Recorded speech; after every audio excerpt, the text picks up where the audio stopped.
લોકમત ન્યૂઝમાં આપનું સ્વાગત છે। વડોદરા સ્માર્ટ સિટી લિમિટેડ દ્વારા શહેરમાં ચાલી રહેલા વિવિધ સ્માર્ટ સિટી પ્રોજેક્ટની સમીક્ષા માટે મહત્વપૂર્ણ બેઠકનું આયોજન કરવામાં આવ્યું હતું। બેઠકમાં નવા નિયુક્ત ડિરેક્ટરોનું સ્વાગત કરવામાં આવ્યું હતું તેમજ સ્માર્ટ સિટી મિશનના આગામી આયોજન અને ડિજિટલ સેવાઓના વિસ્તરણ અંગે વિસ્તૃત ચર્ચા કરવામાં આવી હતી। બેઠક દરમિયાન સ્માર્ટ સિટી મિશન હેઠળ વર્ષ 2017થી અમલમાં મુકાયેલા વિવિધ પ્રોજેક્ટ્સની પ્રગતિ અંગે રજૂઆત કરવામાં આવી હતી।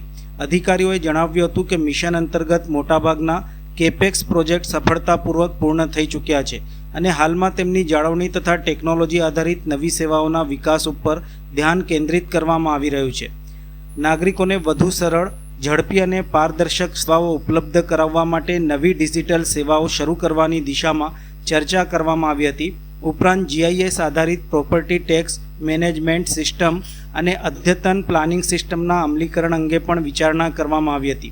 અધિકારીઓના જણાવ્યા મુજબ આ ટેકનોલોજી આધારિત વ્યવસ્થાઓ અમલમાં આવ્યા બાદ નાગરિકોને ઘરે બેઠા અનેક સેવાઓનો લાભ મળશે, જ્યારે મહાનગરપાલિકાની કામગીરી વધુ કાર્યક્ષમ, પારદર્શક અને સુવ્યવસ્થિત બનશે।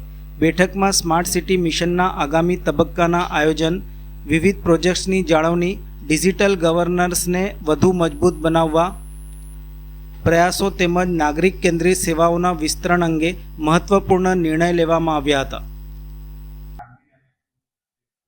વડોદરામાં સ્માર્ટ સિટી મિશન જે રીતનું આખા ભારતમાં સ્માર્ટ સિટી મિશન 2017માં કરવામાં આવ્યું ત્યારનું જે કેપેક્સ પ્રોજેક્ટ્સ તો બધું પૂરી થઈ ગઈ છે। હવે બસ એને મેન્ટેનન્સનું કામ ચાલી રહ્યા છે અને એક ICCC પ્રોજેક્ટ કન્ટિન્યુઅસ ચાલી રહ્યા છે। આજે અમે નવા આવેલા ડાયરેક્ટર્સને વેલકમ કરવામાં આવ્યું અને એમને બ્રીફ પણ કરવામાં આવ્યું કે પ્રોજેક્ટ જે તે વખતે કરવામાં આવ્યો અને ફક્ત અમે અત્યારે મેન્ટેનન્સનું જ કામ ચાલી રહ્યા છે। પણ આવનારા દિવસોમાં થોડું વધારે અમે સારું કરવા માટે બે વસ્તુ ઇન્ટ્રોડ્યુસ કરવા માંગીએ છીએ કે વડોદરા શહેરમાં મહાનગરપાલિકામાંથી પબ્લિકને ડાયરેક્ટ રિલેટેડ સર્વિસીસ કેવી રીતે પહોંચાડી શકાય એટલે એક વોટ્સઅપ ચેટબોટ સર્વિસ શરૂ કરવા માંગીએ છીએ, જેથી કરીને પબ્લિકને અહીંયા સુધી ના આવવું પડે અથવા વોર્ડ ઝોનમાં તો જઈ શકે પણ ડાયરેક્ટ ટેકનિકલ સર્વિસીસ લગભગ 42 ઓનલાઈન સર્વિસીસ અમે અત્યારે આપીએ છીએ। પણ કોઈ પણ સિટીઝનને દરેક વખત ગ્રીવન્સ સેલમાં યા ટોલ ફ્રી નંબરમાં કામ વાત કરવું પડે છે અથવા વોર્ડમાં જાય, ઝોનમાં જાય, સારું જવાબ ના કદાચ મળતું હોય, સેટિસ્ફેક્શન લેવલ કદાચ ઓછું હશે તો એને સુધારવા માટે અમે ડાયરેક્ટ વોટ્સઅપ સર્વિસ ચાલુ કરવા માંગીએ છીએ। અમે મેટા સાથે ડાયરેક્ટ જ કરવા માંગીએ છીએ, એમાં કોઈ બીજું ઇશ્યુ નથી।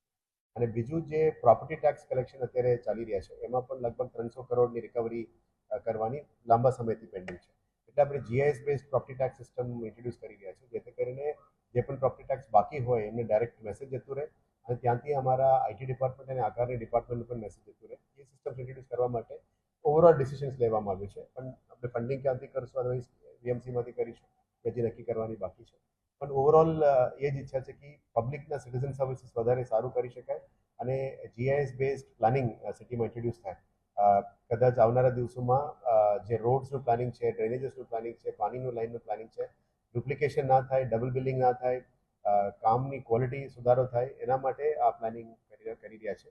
એટલે જે રીતનું સુરતમાં અને અમદાવાદમાં GIS બેઝડ પ્લાનિંગ અને અપ્રુવલ ચાલે છે એ કરવા માંગીએ છીએ, જેથી કરીને વડોદરા મહાનગરપાલિકાનું જે ડેટ મેનેજમેન્ટ સિસ્ટમ છે, આપણે ડેટ મેનેજમેન્ટ પોલિસી પણ લોન્ચ કર્યું, એમાંથી જે પ્રિલિફરેશન અને ફ્લો પૈસાનું લોસ થાય છે એ ઓછું થઈ શકે અને સમયસર લોકોની બિલ પેમેન્ટ પણ થઈ જાય, પણ ક્વોલિટીની જવાબદારી ફિક્સ થાય અધિકારીઓની, કોન્ટ્રાક્ટર્સની અને જે મોનિટરિંગ થર્ડ પાર્ટીનું છે એ બધાનું એક ફિક્સ કરવાનું જરૂરિયાત છે। એટલે આવનારા દિવસોમાં GIS બેઝ પ્લાનિંગ ઉપર પણ જવાની નક્કી કર્યું છે, એ રાજ્ય સરકારનું સૂચન પણ છે, એટલે એને આગળ દબાવતા આજે નિર્ણય લેવામાં આવ્યો છે। કેવી રીતે કરવું એ આવનારા દિવસોમાં અમે નક્કી કરવામાં આવશે। અને સ્માર્ટ સિટીમાં જે અત્યારે ચાલી રહ્યા છે ICCC એ પ્રી મોન્સૂન એક્ટિવિટીને મોનિટરિંગ માટે એ અને ફાયર સિસ્ટમની ચાલુ છે એને કન્ટિન્યુ કરવા માટે